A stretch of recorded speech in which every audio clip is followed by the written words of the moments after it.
నువ్వు ఎదవైతే చూడాలా లేదా మంచోడైతే పోవాలన్నట్టు సినిమాలో ఫస్ట్ క్యాప్షన్స్ పడతాయి. నువ్వు మూర్ఖుడు అయితే సినిమా చూడు, మంచోడైతే బయటకు పో. నువ్వు ఎదవ అయితే సినిమాలు థియేటర్లో ఉండు, మంచోడు అయితే బయటకు పో అని చెప్పేసి నిజంగా క్యాప్షన్లకి నిజంగా కామెడీయా నవ్వాలో లేదా మనల్ని అనడం చెప్పి బాధపడాలో కూడా తెలియలేదు. అంత డిఫరెంట్గా ఉంది నిజంగా. ఉప్పి స్టైల్ ఉప్పి అన్న 20 ఏళ్ల తర్వాత ఆయన కంబ్యాక్ ఇచ్చారు. సినిమా అయితే బ్లాక్ బస్టర్. ఫస్ట్ టైం ఆయన సినిమాని థియేటర్లో చూశాను. మిగతా సినిమాలన్నీ నేను పుట్టి ముందే వచ్చినాయి కాబట్టి కేవలం యూట్యూబ్లోనే చూడగలిగాను. బట్ ఆయన పనితీరు, ఆయన రైటింగ్, ఆయన డైరెక్షన్ అంతా కూడా ఈ సినిమాలో చాలా కనిపించింది. బ్లాక్ బస్టర్ మూవీ అన్న. ఫస్ట్ 2 నిమిషాలు ఎవరికి అర్థం కాదు. సినిమా తర నుంచి బిల్డప్ అవుతుంది. స్క్రీన్ ప్లే కావచ్చు, డైలాగ్స్ కావచ్చు, కొంచెం సొసైటీ మీద మన మీద వేసిన కొంచెం పంచుల డైలాగులు కావచ్చు, అన్నీ కూడా చాలా బాగున్నాయి.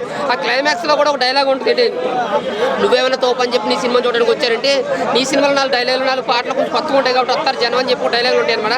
నిజంగా అలాగే ఉంది సినిమా. నిజంగా ఎటువంటి క్లైమాక్స్ కూడా కాదు, జనం కోసం తీసాడు. నీకు ఇష్టమైతే చూడు, లేదంటే నా సినిమాకి రాకన్నాడు అంతే. ఒక రియాలిటీగా చూపించాడని సినిమా అయితే బాగుంది. ప్రతి ఒక్కరు ఈ సినిమాని చూడాలి.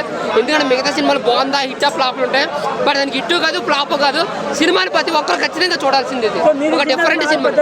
ఏదన్నా ఏది చిన్నది ఏది పెద్దది అంటే అన్ని సినిమాలు అంద డైరెక్టర్లు ఒకటి, మన ఉపేంద్రదే పెద్దది అనమాట. సో ఒక డిఫరెంట్ కాన్సెప్ట్ అనమాట. నిజంగా చాలా అంటే చాలా బాగా, చాలా మందికి అర్థం కావట్లేదు అంటున్నారు. అదే చెప్తున్నానండి నీకు. సినిమా అయితే కొంచెం పర్సన్కే అర్థమవుతుంది.